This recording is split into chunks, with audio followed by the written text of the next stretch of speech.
হেঁপাহৰ বিহু যেতিয়া এজন নাইজেৰিয়ানে গায় নিশ্চয়কৈ অসমীয়া হিচাপে প্ৰত্যেকজন অসমীয়াই গৌৰৱ অনুভৱ কৰোঁ।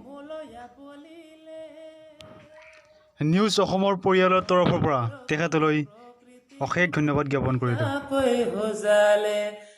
বৰষুণে প্ৰকৃতিৰ ৰূপ দুনিয়াকৈ সজালে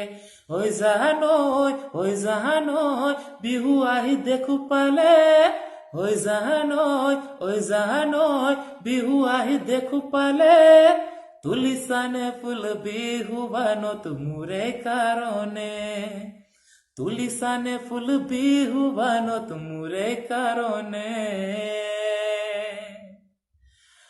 জান দুল পেপে বাজিলে ডালে ডালে কুই পতুলালে